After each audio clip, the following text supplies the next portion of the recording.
The Assyrian dead descended into their underworld, the House of Darkness, a terrible, lightless place they could never escape, where they were forced to eat mud and offerings left for them by their relatives on earth.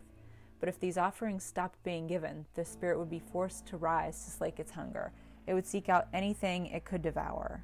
There's one story of King Ashurbanipal desecrating the ancient tombs of the kings of Elam.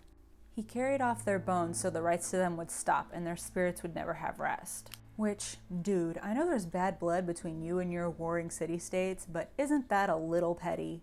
Just saying, I think I'd hunt you down and eat you first. The Edimmu was someone who met a violent end.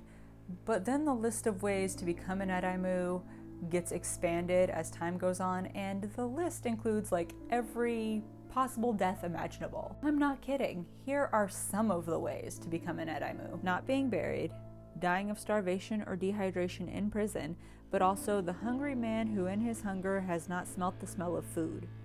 Dying in a desert, marsh, or sandstorm, or being someone the bank of the river hath made to perish. I'm going to assume this means drowning because I can't think of another way a river might kill you except crocodiles and maybe two-bucket disease. Also on the list is women who died in childbirth or while nursing their babies because they would return again to seek their children. And this is not an exhaustive list either. There are things I haven't added. If you died in any of these ways, you wouldn't be allowed into the underworld, so you'd be forced to wander the world alone, preying on people and eating garbage that was thrown into the street until you were exorcised.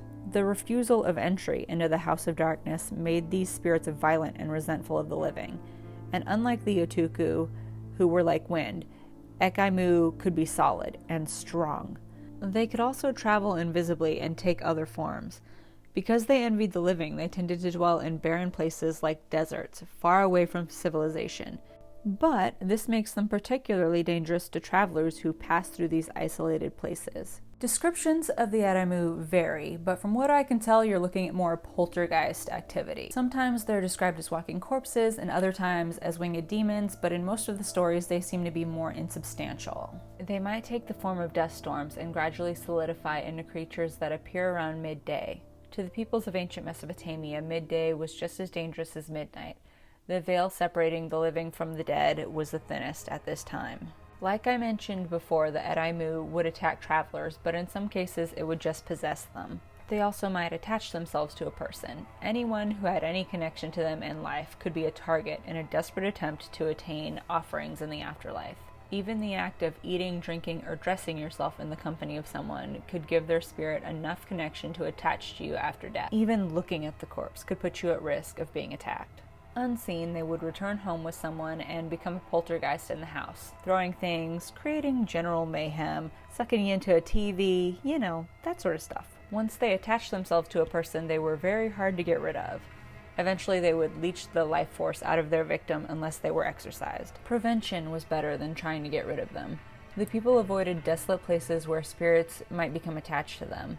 Some sorcerers and holy men could control them, but they weren't always on your side, and they could use them to torment their enemies instead of keeping the monsters at bay. They say that clay tablets containing spells to control the dead still exist, but have been hidden away for the safety of humanity. Archaeologists have uncovered spirit bowls that were supposed to offer protection from the dead. They were small clay bowls inscribed with powerful spells. If the creatures could be lured under the bowl, in like a dust form, it would be trapped there unless the bowl was lifted.